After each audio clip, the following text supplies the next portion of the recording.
સસ્તા અનાજની દુકાનમાં આવા ધંધા, અનાજ લેવા ગયેલા ખેડૂતને ભાજપનો સભ્ય બનાવી દેવાયો। દેશભરમાં ભાજપનું સદસ્યતા અભિયાન ચાલી રહ્યું છે, જેમાં દરેક કાર્યકર્તાને ભારતીય જનતા પાર્ટીમાં વધુમાં વધુ સભ્યો જોડવાના કામે લગાડવામાં આવ્યા છે। જો કે સદસ્યતા અભિયાન શરૂ થયું ત્યારથી જ ભાજપ જબરદસ્તી કે લોકોની જાણ બહાર તેમને છેતરીને સભ્ય બનાવવાના આરોપોને લઈને વિવાદોમાં ઘેરાયેલું છે। ત્યારે હવે ફરીથી ભાજપનું સદસ્યતા અભિયાન સામે પ્રશ્ન ઊભો થયો છે। આ વખતે સસ્તા અનાજની દુકાને અનાજ લેવા ગયેલા ખેડૂતની જાણ બહાર તેને ભાજપનો સભ્ય બનાવી દેવાના કારણે ખેડૂતે વિરોધ નોંધાવ્યો છે। શું છે મામલો? જૂનાગઢ જિલ્લાના ચર ગામના જગમાલ પીઠિયા નામના ખેડૂત સસ્તા અનાજની દુકાને અનાજ લેવા પહોંચ્યા હતા, જ્યાં ખેડૂતનો મોબાઈલ લઈ તેની જાણ બહાર ભાજપનો સભ્ય બનાવી દેવાયો હતો।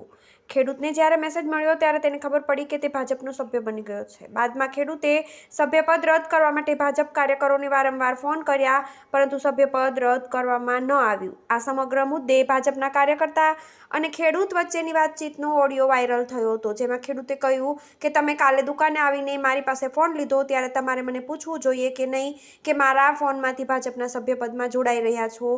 તમને કોઈએ સસ્તા અનાજની દુકાનમાં આવો ધંધો કરવાનું કહ્યું કે? જો કે વાયરલ ઓડિયોમાં કાર્યકર દ્વારા ખેડૂતને કોઈ પણ નક્કર જવાબ આપવામાં આવ્યો નહોતો।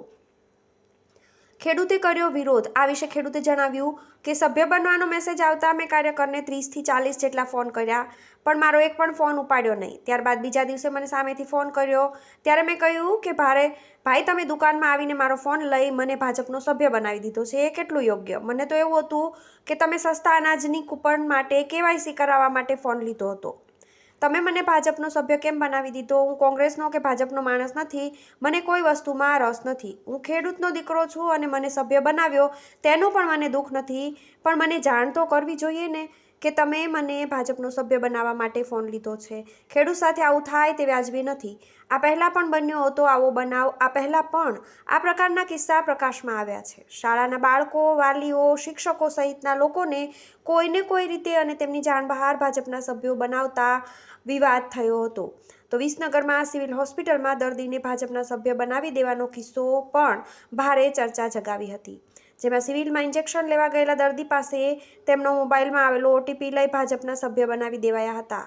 દર્દીના નંબર પર ભાજપના સભ્ય બન્યાનો મેસેજ આવતા સમગ્ર ભાંડો ફૂટ્યો હતો। TV18 news, Junagadh.